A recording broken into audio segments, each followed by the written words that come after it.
Director Adolf Alex, and of course Rian Ramos and my friend Alan Easton. And thank you, Sir Dennis, for inviting us. Sana papanoorin natin itong Unconditional dahil napapanahon sa tema, lalo na ngayon, di ba, we're celebrating LGBTQ month. So, Pride Month, and congrats po sa producer, and sana takiligin po natin lahat ng mga pelikulang Pilipino. Salamat po. Una sa lahat, good evening everyone. And congratulations to VR Films. I'm sure mahalagang pelikula nito nandun ng VR Films. Kasi sabi nga ni Direk Dante, very timely daw. Kaya curious din ako, actually wala akong inis sa story, pero base sa mga reaction na babasa ko sa Facebook, mukhang maganda yung pelikula, at saka dapat yung panoorin lang. Dapat it's a must. And of course, congratulations to Dennis, diba, Mr. Shane, the producer and director Adolf Alex. So far naman, magaganda naman ang mga reviews ng mga pelikula ni Direk Adolf, kaya I'm sure magandang pelikula nito. Sabay po natin panoorin. Thank you. Our support for Daddy's film, we went here as a family to support him. And lagi naman po, every time the camera push ng movies, we're always there to support and watch. I think this is a very different parang role again for Daddy. Siyempre, his role is a trans man. So happy Pride Month then at the same time to everybody. And alam naman natin, like Isha said, that Daddy will do a really great job in this film. And I hope that you all will enjoy this as well. Thank you. And again, thank you everybody for coming here. And I hope that you all will support and enjoy the film Unconditional, starring our dad, Alan Easton, and Ate Rian Ramos. So we'll see you all there. Thank you so much, ladies. I love the cup indeed. A representation of the LGBTQI community. Hello ma'am, good afternoon. Hello everyone. Ano po ba yung magiging character ninyo sa pelikula Unconditional? Sa Unconditional, ako yung yaya ni Miss Pro. May Alzheimer's. So, panoorin niyo yung aming buong pelikula and showing na to sa June 25. May mga plot twist po ba sa inyong character dito na dapat namin abangan? Ano ka rin yun?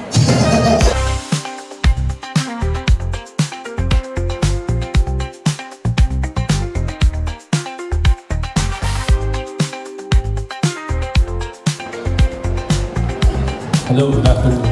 Ano ba ang aming aabangan sa iyong role naman? Because I know that this one is a bit challenging, di ba? A little bit different talaga siya. Kasi attracted ako sa sa guys and female actually.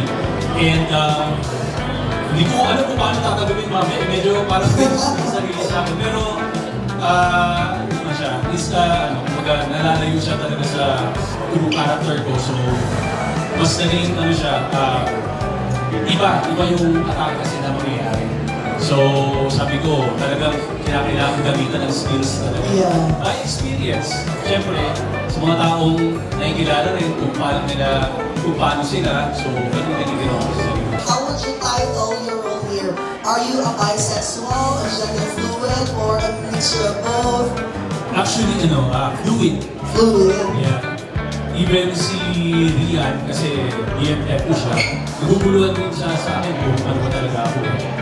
So, bukod sa ganun yung character ko, naging bridge ako sa kanila. Kumbaga, ako yung naghahatid sa bawat side nila for them to meet up and mas maging malalim yung relationship nila. Ayun yung pinaka-role. So, yung movie ba ito makaka-help to break the stigma kung ano man yung paningin ng mga tao sa LGBTQI community? I think so, kasi modern generation na tayo. Yes. I mean, before, parang sobrang maraming pwedeng sabihin, maraming mga haka-haka, they are not, pwede ko sabihin na hindi pa ganun ka-open mind, pero ngayon, kailangan medyo embrace talaga natin yung bawat imperfection ng tao, kaya nga, sabi ka ng Unconditional. This is me again, Rico from Season 1, TVD, and I'm inviting everyone na panoorin ang aming pelikula directed by Adolf Alex. So, I think mamahalin niyo yung bawat character na makikita niyo dito. Pinagbibidahan ni Miss Rian and Allen Dizon. Maraming salamat.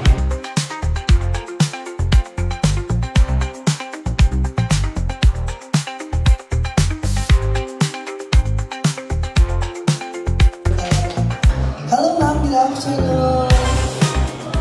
Hello, good afternoon. Magandang hapon po sa lahat ng nandito.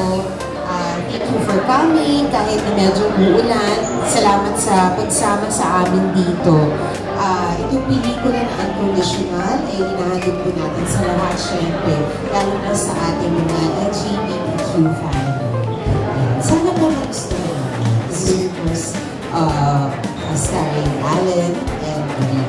So ano naman po yung aabangan natin with your character? Para mas na-excite po yung mga viewers natin. Kailangan din ang mapanood para malaman nito. Sige po, so huwag na natin i-spoil. Oo, hindi tayo mag-spoil. Sana po, support ang kanyang pelikula namin at ito po ay para sa I love your outfit. Thank you so much. Thank you for my awards. Sure po, pwede. Thank you. Have a great day, everyone. And happy watching.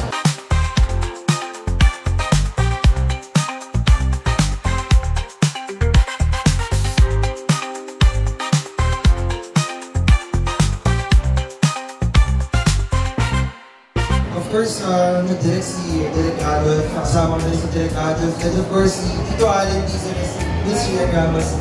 Nakawork ko na rin po sila sa GMA, and yung latest ko na first sa GMA is yung Tadhana. So, kasama ko si Tito Allen, kaya support ko ako sa Unconditional. Magandang hapon po, ako po rin si John Rosena. Sinibot ako po kayo manood ng Unconditional. Siyempre ako po sinusupport sa co-artist ko na si Paolo Lumabaw. And yeah, under Miss Rian tayo. Yun po. Sana supportahan niyo po at manood po kayo at pinagin natin ang pelikula ng pelikula. Yes, of course, we're here because we were invited by our friend producer. Of course, sinusuportahan din natin yung team ni Miss Rian Ramos and Sir Allen Dizon. Ang ganda po ng pelikula kaya supportahan po natin. Inabahan po namin kayo sa ating premiere night ngayon at sa ating mga regular showing. Lahat ng ating mananood, kaya supportahan po natin ang pelikula yung pelikula.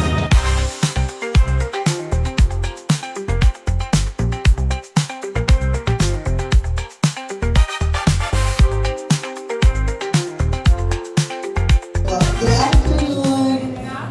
So you're one of the best directors talaga. Yeah, so ano po yung aabangan natin dito sa Unconditional and what's the support that you're giving din po at the same time? Abangan ninyo to dahil mahuhusay ang mga artista na dito at mahusay si Direk Adolf Alex na gumawa nito. Siyempre mahusay si Elizabeth kasi katabi ko. Direk, maraming salamat po sa grants lang na binigay mo sa akin dahil napakahusay. Sabi kita, binanggit ko na rin. Nanoorin niyo po ito pelikula dito. Napakaganda. Ang galing na artist. Kasama namin si Director wala namin dito. Artista rin siya dito, hindi siya director. Ano po ba yung dapat namin abangan sa iyong character dito? Ay, ako ay limot-limot. Alzheimer's actually yung sabi ko. Hindi ko maaalala yung... Ang naaalala ko palagi yung nakaraan. Panoorin nyo, hindi ko pwede ikwento lang. Oo nga po eh. Derek, is there something that you'd like to share about your character's ating movie at the same time? Panoorin nyo na lang. Kapag sinabi ko, baka hindi na panoorin. Ako ang guardian dito ni Rian Ramos. Ikinasal ako dito. Panoorin nyo.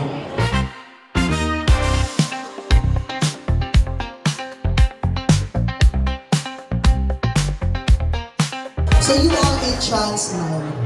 So, paano kaya sir natin mabibreak ang stigma? Yes, good afternoon po sa lahat. So, ito pong platform na to, ito pong movie na to is a great way para po ma-break yung stigma sa aming mga transgender na we exist po and actually para pag-usapan na rin yung mga nararanasan natin sa mga personal life. Sana po mapanood yung ang movie namin, ang Unconditional, this June 25. Panoorin niyo po yung Unconditional.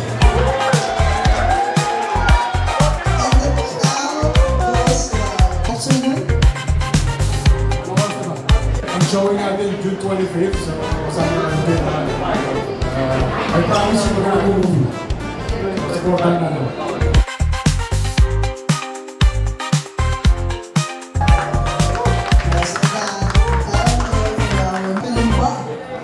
Hapon po sa inyo. Ano po ba yung dapat namin abangan for us to be more excited and po at the same time to watch? Siguro ano siya kasi, it's a different kind of love story. Well, aside from magandang scenery dahil sinigtawag sa Siargao, mapanood nila kung paano kakaibang love story. So this is not the usual love story that we used to watch po sa mga movies. So this is somehow will be having a plot twist. Yeah, it's the same feeling kasi it's a love story. Pero syempre yung condition ng mga characters. Yes. Kaya yung mapapalala sa kanya. Tsaka kung paano haharapin yung kanilang Alright. And direct one last question. I am just a bit curious. How did you come up with the idea of you guys making Unconditional as a movie? Because we wanted something different. We wanted something familiar, which is a love story. But at the same time, we wanted something kakaiba. So, yun, we are research and we wanted mag-tackle ng love story between a trans man and a woman. And at the same time, situate yan sa isang lugar kung saan pwede sila romance. Thank you so much for that. Sige po. And one last words po, baka meron ka pa kung gustong sabihin sa ating mga viewers for them to watch Unconditional. Sana po manood kayo ng Unconditional sa June 25 po. It's in the station. Thank you po.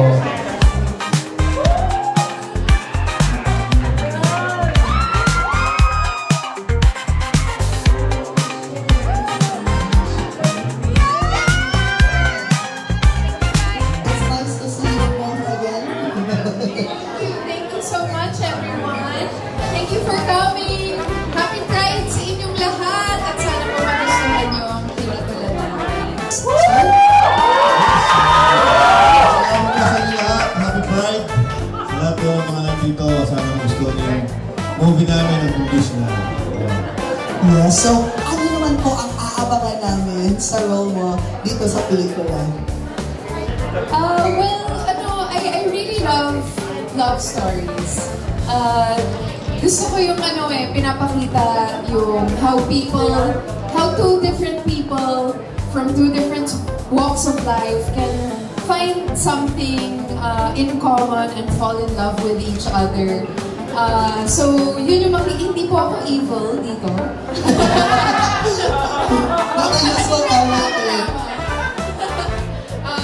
po ako evil dito. Isa lamang akong social media manager ng mga politiko at artista. Yun yung work ng character ko dito.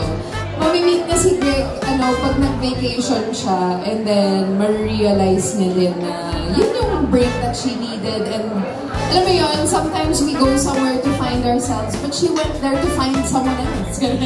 Ano po ba yung dapat namin abangan? Kasi for sure, yung iba dito, very excited. Abangan nyo yung gender reveal. So may backdate pa tayo dito. So may balloon popping. May frontal talaga itong movie na ito. Hindi ko alam kung bakit R13. Dapat dito, hindi. Hindi, actually, kasama sa movie. Kasama sa movie yung eksena na yun. Kaya napaka-importante dun sa eksena yung pinakita yung direct dito. And siguro ito yung isa sa mga pinaka-kakaibang ginawa ko. And first time kong gumanap bilang trans man. Kaya alam ko maraming makakarating dito sa film. Maraming nakakagusto at sana spread the word. Parang napapanahon ng pelikula at sana supportan natin ang pelikula. I just want to say thank you for having these on and Hamas and Ricardo, Alex, and your for creating this wonderful movie for us to watch. And hopefully, we'll enjoy kayo today and tonight. And sa mga hindi pa nakakanood, June 25th, palabas na yung Unconditional. And hopefully, you guys watch it. Again, thank you, say it.